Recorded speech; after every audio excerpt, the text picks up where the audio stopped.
2023 피파 20세 이하 월드컵 이제 16강전의 마지막 일정이 남아있습니다. 바로 대한민국과 에콰도르의 경기가 6월 2일 금요일 새벽 6시에 킥오프하는데요. 한국은 에콰도르를 상대하게 되는데 다른 16강전 결과를 봤을 때 개최국 아르헨티나라든지 또 유럽 챔피언인 잉글랜드라든지 많은 강호들이 탈락을 하면서 우리가 지난 4년 전 대회만큼 좋은 성적을 거둘 수 있지 않겠느냐, 또 에콰도르만 넘는다면 4강까지도 기대할 수 있지 않겠느냐, 이런 얘기들이 나오고 있습니다. 예, 확실히 그러니까 연령대별 대표팀은 어떤 일든 다 일어날 수 있고 또 이제 분위기에 상당히 많이 이제 좌우가 되는 경우들이 있는데요. 당장 그 프랑스가 아무리 물론 주축들이 몇 명 빠졌다고 하더라도 어쨌건 간에 그 조별리그도 통과하지 못한 거는 상당히 큰 이변이라고 할 수 있는 거고요. 또 이제 잉글랜드가 이번 대회 우승 후보 중에 하나였는데 탈락한 것도 상당히 큰 충격이라고 할 수 있죠. 예, 물론 이제 우리가 만나게 될 상대인 에콰도르는 남미에서 최근 좋은 선수들을 많이 배출하고 있는 강한 팀인데요. 그렇기 때문에 우리가 또 이 팀을 이겨낸다면 지난 시즌 준우승에 버금가는, 특히 이제 김은중 감독이 목표로 내걸었던 4강에 도전할 수 있는 흐름이라고 볼 수 있겠습니다. 게다가 우리가 이제 조별리그 최종전을 치르고 나서 꽤 휴식을 취했기 때문에 이번 경기 힘있게 경기하지 않을까 싶은데요. 우선 다른 16강 결과 8강 진출팀 상황을 살펴보면요. 가장 먼저 열린 경기는 미국과 뉴질랜드의 경기였는데 역시 이 오세아니아의 뉴질랜드는 좀 약한 것 같아요. 네, 그리고 미국이 원래는 연령대별 대표팀에서 상당히 강세를 보여왔던 팀이었죠. 다만 비교적 최근에 이제 어린 선수들을 성인 대표팀에 올리면서 살짝 흔들리긴 했었으나 이번에 다시 그래도 예전의 명성을 조금 보여주는 모습인 거죠. 예, 압도적인 4대0 승리로 8강에 올랐고요. 그리고 한국과 더불어 아시아팀으로 16강에 올랐던 우즈베키스탄은 유럽의 돌풍의 팀인 이스라엘에 0대1로 패하면서 이스라엘이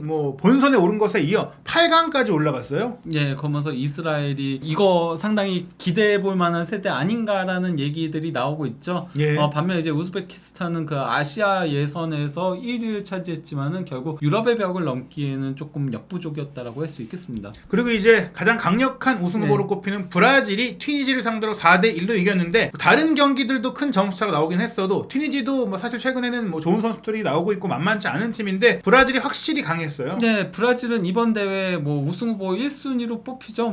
잉글랜드와 함께 두 팀이 이렇게 많이 뽑히긴 했는데 그 중에서도 저는 브라질이 특별히 더 강하다라고 생각을 했었거든요. 특히 이제 지금 사진에도 나오고 있는 안드레이 산토스가 그 20세 이하 대표팀에서는 독보적인 실력을 과시하고 있어요. 그러면서 남미 예선에서도 득점왕을 차지했었고 이번에도 연달아서 골들을 넣고 있는 거죠. 예. 예, 우리가 이제 브라질을 만나는 또 멋진 승부를 좀 기대하고 있는데 높은 곳까지 올라가야 될 것 같습니다. 그리고 이번 대회가 아르헨티나, 남미에서 열리다 보니까 남미 선수들의 남미 팀들의 강세가 좀 있는데 콜롬비아가 또 슬로바키아를 5대1로 크게 이겼습니다. 예, 콜롬비아 같은 경우도 이번 대회에 임하는 멤버들이 상당히 좋다라는 평가들이 많았고 그래서 굉장히 기대해볼 만하다는 얘기들이 많았는데 어쨌건 유럽팀인 슬로바키아를 5대1로 대파했다라는 것은 상당히 놀라운 일이라고 할 수 있는 거죠. 예. 그리고 개최국인 아르헨티나 사실 조별리그 첫 경기부터 조금 힘들었고 원래는 남미 예선을 통과하지 못했었는데 조별리그를 그래도 3전 전승으로 통과했기 때문에 기대감이 있었거든요. 하지만 16강에서 나이지리아에 0대2의 완패를 당했습니다. 사실 그러니까 아르헨티나는 추첨 운도 있었죠. 이번에 그러니까 20세 이하 월드컵이 조금 이변이 많이 연출되고 있는 게 죽음의 조엔 너무 죽음의 팀들이 많이 몰렸었고 또 아닌 데는 너무 이제 조금 설렁설렁했던 편이긴 하거든요. 그러다 보니까 아르헨티나가 3전 전승 올라왔음에도 다소 거품이 끼었다는 얘기들이 있었고 결국 진짜 강자인 나이지리아를 만나니까 격차를 넘지 못하면서 0대2 완패를 당했습니다. 그리고 16강 대진표 중에 가장 많은 관심을 받았던 경기는 잉글랜드와 이탈리아의 경기였는데 이탈리아가 조별리그에서도 최대 빅매치였던 브라질전 3대2 승리를 거둔 것에 이어 이번 잉글랜드전까지 2대1로 이기면서 어떻게 보면 성인 월드컵에 나서지 못한 그 아쉬움을 이 20세 이하 월드컵에서 풀어내는 것 같아요. 그리고 사실 이탈리아가 이제 조 2위로 올라왔잖아요. 그리고 이제 잉글랜드는 조 1위로 올라온 팀인데 이렇게 만나서 16강에서 만난 것 자체가 좀 너무 이른 만남이기도 했었는데 잉글랜드가 결국은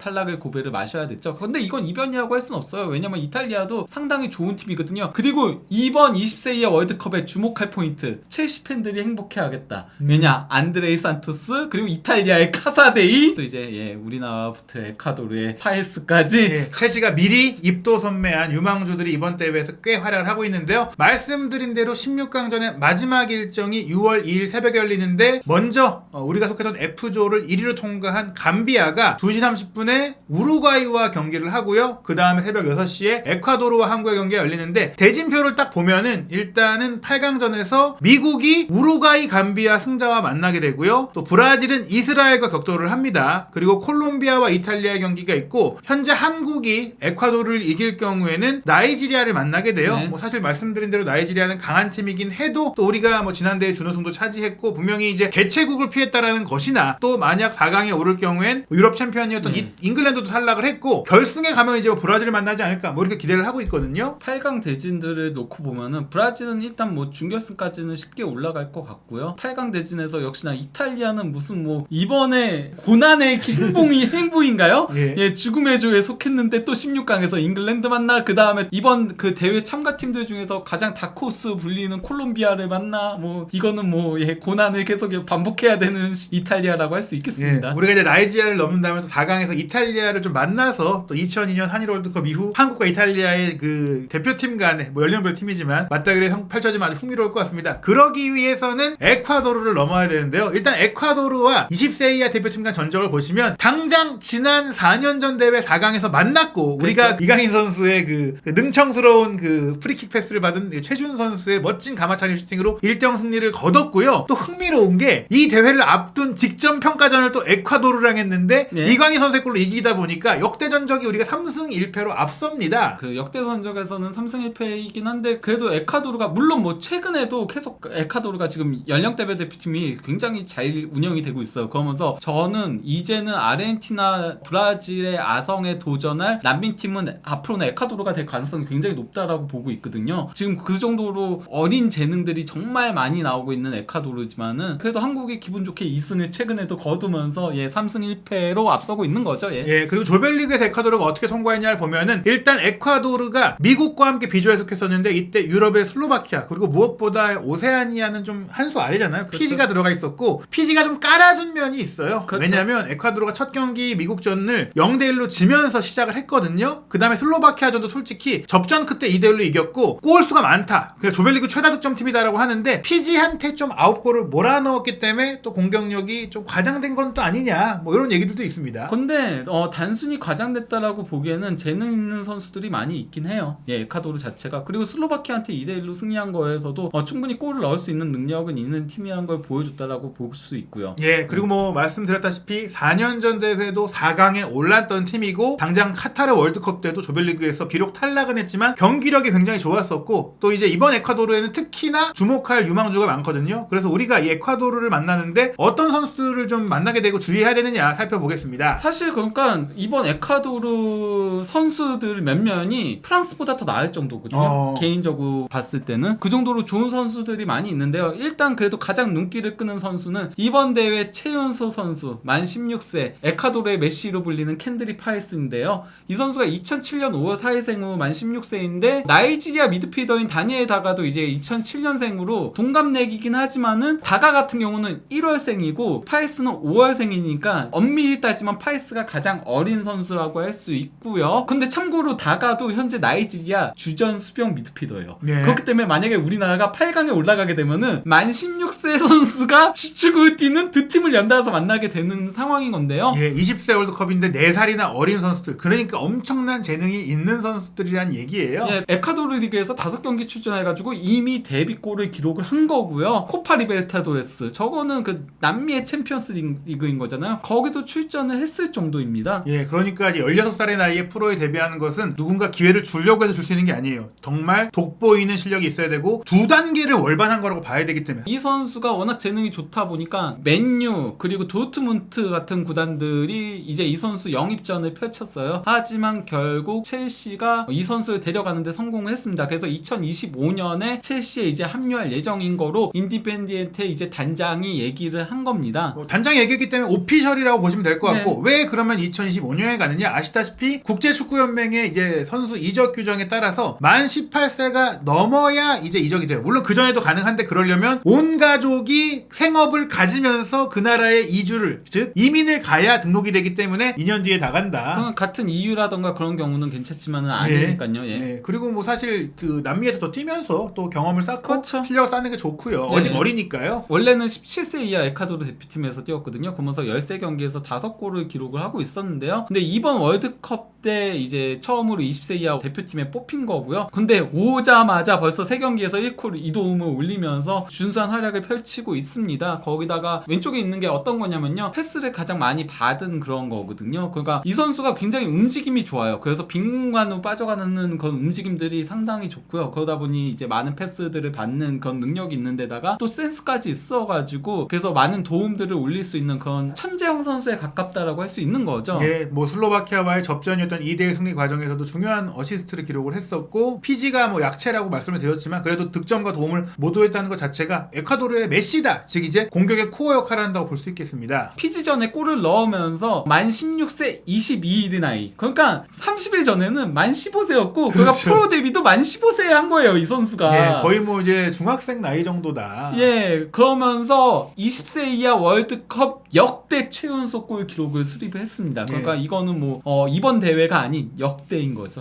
사실 뭐 에콰도르에 지금 파이세도라는 뭐 대단한 선수가 나오긴 했는데, 이 선수가 어떻게 보면은 그 선수를 능가할 수도 있는 또 하나의 특급 유망주고, 그 선수를 또 우리가 이번 경기에 또 직접 상대해 볼 수도 있고 지켜볼 수도 있다는 얘기예요. 거기다가 지금 에콰도르의 재능들이 포지션이 그래도 좀 겹쳐 있는 경우들이 있거든요. 그러니까 좌우 측면 풀백이 상당히 강하고요, 에콰도르가요. 그리고 센터백이 인카피에가 등장을 하면서 좀 강하고요. 또 이제 중앙 수비형 미드필더에 이제 카이세도, 이 중앙 라인이 조금 수비 쪽이 좀 많이 있는데 공격 쪽 재능이 조금 부족한 편이거든요. 근데 그 공격적 재능을 이번 세대들이 조금 메워주고 있다라고 할 수 있는 거죠. 예, 파이스뿐만 아니라 또 주목할 선수가 있는데요. 이미 성인의 대표팀에도 승선한, 얘 왜 왔어? 예. 싶은 닐손 앙글로인 건데요. 예, 이 선수가 이제 2003년생으로 이제 만 20세의 나이고, 근데 183cm로 신체 조건도 좋고, 말씀드린 대로 성인 대표팀에서 이미 뛴 선수인데 이미 또 유럽파죠? 예, 안더레이트에서 뛰고 있습니다. 원래 그러니까 이 선수가 에콰도르의 명문 구단이죠. 예, 키토 출신으로 이미 프로 무대를 상당히 밟은 시점에서 이번 시즌에 이제 그 안더레이트로 와가지고 안더레이트에서도 현재 뭐 준수한 활약을 펼치고 있는 거죠. 예, 그러면서 사실 2군 팀에서도 좀 뛰었기 때문에 네. 뭐 리군 팀에서 2골을 넣었고, 1군 팀의 주필러 프로리그 벨기에 이제 1부 리그에 6경기를 뛰었어요. 물론 뭐 교체로 뛰었기 때문에 그렇죠. 시간은 뭐 많지는 않지만 그래도 컨퍼런스 리그도 뛰고 뭐 두루두루 프로 경력을 쌓고 있다. 거기다가 이미 A매치 3경기에 출전한 경험이 있습니다. 이제 멕시코와의 경기에서 A매치 데뷔전을 치렀었고요. 2년 전이니까 거의 뭐 만 17세, 18세 이때 이제 A매치 데뷔전을 치른 거죠. 그리고 이제 2022년 카타르 월드컵을 앞둔 이 평가전 때 사우디, 일본을 상대로도 교체 출전을 했으니까 어떻게 보면은 여기서 조금만 더 잘했으면 월드컵에서도 물망에 오를 수 있었던 상황이 아니냐. 왜냐면은 11월 평가전까지도 뽑혔었어요. 예. 그러면서 마지막 상비군까지는 있었는데 아쉽게 이제 월드컵 명단에는 오르지 못했던 거였거든요. 그리고 또 이제 이번 20세 이하 월드컵, 그러니까 이 선수가 20세 이하 대표팀에 오른 것도 이번 월드컵 때 뽑힌 거예요. 그 전까지는 20세 이하 대표팀에서 안 뛰었거든요. 그러니까 많은 분들이 그런 얘기를 해요. 에콰도르가 남미 지역 예선에서 4위로 돌파한 팀 아니냐, 그리고 또 이제 2골밖에 넣지 못한 팀 아니냐라고 얘기를 하는데, 그 얘기는 약간 조금 통용되지 않는 게 파이스도 없었고요. 그 대회는 앙골로도 없었어요. 이 두 선수가 공격의 코어 선수들인데 그때로 비교하면 안 된다는 거죠. 오히려 이제 많은 팀들이 월드컵 본선에 못 오는 경우들이 있었지만 반대로 에콰도르는 더 좋은 선수들이 본선에 왔다. 예, 그렇게 된 셈인 건데요. 그러면서 성인 대표팀에서 뛰는 앙글로까지 부른 거니까요. 뭐 이번 대회 3경기에서 3도움을 기록을 하면서 경기당 하나의 도움을 올리면서 특급 도움이 역할을 하고 있는데요. 이 선수가 진짜 전술적으로 중요한 역할을 하고 있는 게 어떤 거냐면요, 크로스도 가장 많이 올리고요, 스프린트도 가장 많이 하고 있어요. 거기다가 이제 미드필더와 수비 라인에서의 그 볼을 받는 것도 가장 많이 하고 있거든요. 결국엔 네. 이 선수가 등번호도 10번이긴 한데 우리와 경기할 때 측면을 휘젓고 돌파하고 크로스를 많이 올릴 것이기 때문에 우리가 뭐 1대1로 막는 상황을 넘어서서 여러 번 좀 막아야 되는 상황이 있을 것이다. 네, 거의 그래도 이 선수 중심으로 공격을 전개한다라고 봐도 무방하니까요. 네, 뭐 파이스는 아직은 조금 더 어린 선수다 보니까. 그리고 또 이제 저스틴 쿠에로, 에콰도르의 간판 공격수이고 차기 이제 에콰도르 공격을 책임질. 왜냐면 에콰도르가 공격수가 좀 약해요. 그러니까 에네르 발렌시아가 있긴 한데 이제 나이가 있죠. 예, 나이가 있기 때문에 에네르 발렌시아가 이제는 은퇴 수순을 밟을 시점이기 때문에요.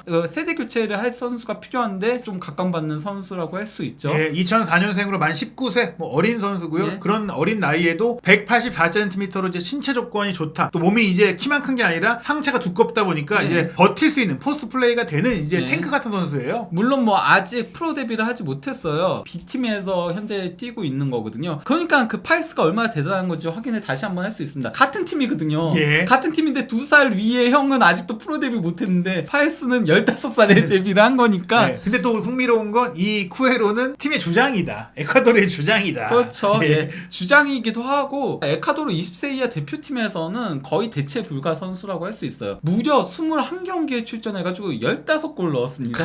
예, 이 선수가 거의 뭐 남미 예선을 돌파시키고 팀의 중심점인데다가 실제로 또 본선에 와서도 일단 이긴 2경기에 모두 골을 넣었어요. 네, 그러니까 3경기에서 3골을 기록하면서 이제 팀 내에서 가장 많은 골을 책임지고 있고요. 당연히 슈팅도 13회로 가장 많이 가져가고 있고요. 그리고 또 이 선수의 강점이 압박을 굉장히 잘한다는 거예요. 그러다 보니까 이게 그 수비 라인에 대한 압박을 가장 많이 한 선수인 거죠. 97회로. 예, 결국은 이 선수가 또 한국 선수들이 후방 빌드업을 할 때 달려들 것이다. 그리고 슈팅도 뿌릴 것이다. 한국 선수들이 철저하게 분석하고 대비해야 되는 선수인데 요소요소에 좋은 선수들이 많은데요. 여기서 이제 또 한 명의 주목할 선수가 있다고요? 예, 뭐 이 선수는 이제 후방 플레이메이커인 삼브라노인 건데요. 에콰도르 명문인 키토에서 뛰고 있는 선수인 거죠. 그리고 이미 프로 데뷔도 했는데요. 일단 이미 뭐 그래도 나이가 어림에도 프로 출전 경력이 좀 충분히 되는 선수예요. 거기다가 다양한 대회들에 나왔죠. 코파 수다 아메리카에서도 이미 뭐 경기들을 소화를 했으니까요. 예, 이게 뭐 남미의 유로파 리그라고 생각하시면 될 것 같고, 물론 뭐 주전자원이라고 볼 수는 없어도 이 정도 출전 시간을 갖고 있는 것 자체가 충분히 의미가 있고, 또 이제 에이전트 정보를 보니까 손흥민 선수가 소속된 CAA 베이스다. 이 네. 얘기는 즉 이번 대회를 통해 조금 성과를 내면 또 유럽에 진출할 수 있는 가능성이 있는 선수다. 그리고 그거가 CAA 자체도 상당히 큰 에이전시잖아요. 예. 그런 데서 이 선수를 데려갔다는 거는 이 선수의 잠재력을 인정을 한다는 소리인 겁니다. 예, 뭐이 선수 같은 경우에 이제 후방 플레이메이커로 알려져 있는데 역시 뭐 한국과의 경기도 선발 출전이 뭐 확실시되죠. 네, 이 선수도 푸에로랑 마찬가지로 20세 이하 대표팀에서는 거의 핵심적인 자원인 건데요. 일단 20세 이하 대표팀에서 13경기를 출전을 했고요. 본선에서도 풀타임을 소화했는데 현재 그 에콰도르 선수들 중에서 풀타임 소화한 선수가 딱 3명이거든요. 한 명이 골키퍼인 나파인 거고요. 예. 그리고 그 다음에 센터백인 크리스티안 가르시아고요. 근데 미드필더는 아무래도 활동량도 많고 많이 뛰어야 되잖아요. 그럼에도 풀타임을 소화할 정도로 감독의 신뢰를 톡톡히 받고 있다라고 할 수 있는데요. 예. 예, 이 선수는 일단 움직임도 상당히 좋고요. 그래서 이제 볼을 받는 그 지점으로 움직이는 것들을 상당히 잘해요.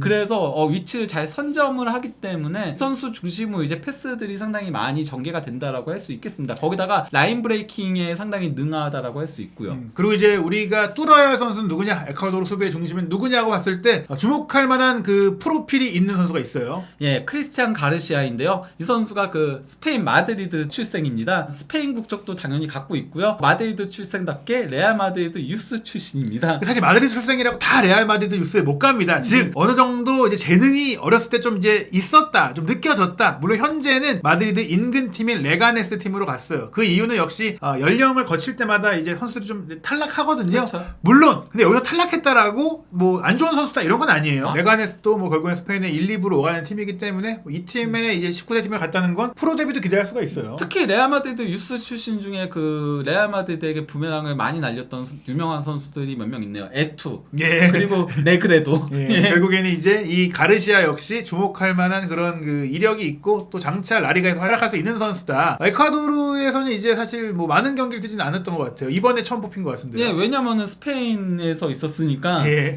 그러니까 이번을 통해서 이제 에콰도르 국적인 걸 알고 아예 데려와서 뛰게 했는데 센터백이잖아요. 센터백은 원래 호흡도 중요하잖아요. 근데 바로 주전으로 내보냈고 전 경기 풀타임 소화하고 있는 3명의 선수 중 한 명인 거죠. 그러니까 핵심으로 미겔 브라보 감독이 활용을 하고 있다라고 할 수 있겠습니다. 예, 미겔 브라보 감독이 오면서 좀 많이 달라진 부분이 있어요. 그러니까 원래 남미 예선에서는 좀 고전을 했었잖아요. 고전을 하면서 4위로 본선에 올라왔는데 그래서 이제 미겔 브라보 감독 중심으로 해가지고 선수단을 조금 더 개편을 하고 20세 이하 월드컵에 상당히 집중하는 그런 모습을 보여주고 있는 에콰도르라고 할 수 있겠는데요. 에콰도르는 이제 이번 조별리그를 통해서 드러났던 그 포메이션은 4-2-3-1이에요. 네. 쿠에로가 최전방에 원톱 역할을 확실하게 해주고 앙골로와 클린저가 좌우 윙, 그리고 파에스가 중앙 미드필더로서 공격적인 역할을 해주고 뒤에서 삼브라노가 뿌려주고 곤살레스가 좀 그 사이를 커버해주고 포백 라인의 풀백도 공격적으로 좀 올라가는 것 같습니다. 예, 클린저 한 명만 제외하면은 클린저만 그나마 조금 조금 로테이션을 돌고 나머지는 거의 뭐 고정된 선수들로 나온다라고 봐도 무방하죠. 결국 지금까지 설명을 들으면 우리가 에콰도르를 뭐 손쉽게 상대할 수는 당연히 없다라고 볼 수가 있겠는데요. 그래도 뭐 우리 역시 조별리그를 이제 무패로 통과하기도 했고 무엇보다 그 프랑스와의 경기에서도 그랬듯이 조금은 이제 안정적인 실리 네. 위주의 축구, 특히 역습 축구를 김원중 감독이 잘 준비하고 있기 때문에 상대가 좀 자신 있게 올라와도 보여볼 수 있는 포인트가 있지 않겠습니까? 예, 거기다가 이번 대표팀에서 가장 어쨌건 간에 인상적인 부분은 저는 세트피스 준비가 상당히 잘 되어 있다와 이 교체 카드를 상당히 잘 활용한다라는 거거든요. 선발 카드 싸움에서 어느 정도만 버텨준다면은 그러면 우리나라가 후반전에 교체 카드와 준비된 세트피스들을 통해서 에콰도르를 충분히 괴롭힐 수 있을 거라고 생각을 합니다. 네, 저도 경기 주도권을 내준다고 하더라도 특히 우리가 192cm의 장신인 이영준 선수가 확실히 이제 헤더 능력이 좋고 특히 이제 세트피스에서 프랑스를 상대로 골을 넣을 때 그 감각도 좋았던 것뿐 아니라 프랑스와의 경기에서 정말 그 김은중 감독의 전략이 대단했잖아요. 센터백인 이찬욱 선수를 수비형 미드필드인 강상윤 선수를 위에 올려서 압박하는 그런 플레이들을 봤을 때 우리가 이번 경기도 좀 이기기 위한 축구를 잘 준비한다면 상대가 아무리 뭐 재능 있는 선수가 많아도 예. 팀으로서는 해볼만하다. 예. 그런 가운데 유럽의 주요 스포츠 베팅 업체들은 뭐 이런 그 데이터들을 다 알고 있을 겁니다. 이제 경기도 봤을 거고 네. 흐름을 봤을 때 에콰도르가 뭐 한국보다는 훨씬 전력이 좋다. 즉 에콰도르 승리 배당률이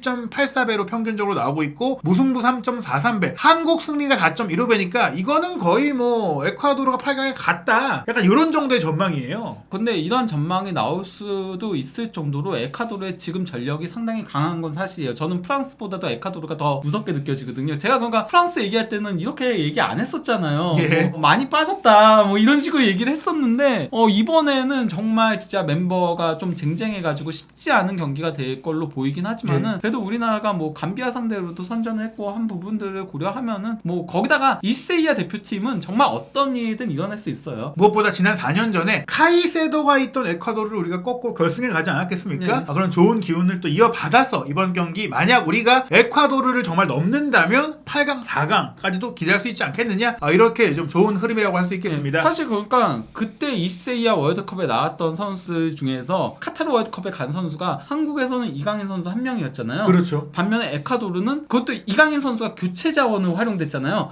에콰도르는 카이세도 주전, 인카피에 주전, 에스투피냔 주전. 그렇죠. 주전이 3명이 있었던 팀이에요. 네, 그런 팀을 꺾고 우리가 이겼기 때문에 객관적인 전력으로 축구가 운영되는 게 아니다. 그렇죠. 그리고 우리도 푹 쉬고 이제 경기를 하기 때문에 이번 경기 과연 어떤 플레이 보여줄지 또 20세 이하 대표팀이 한국 팬들에게 또 시원한 승리, 감동적인 승리를 선사할지 경기 지켜보고 분석으로 돌아오겠습니다.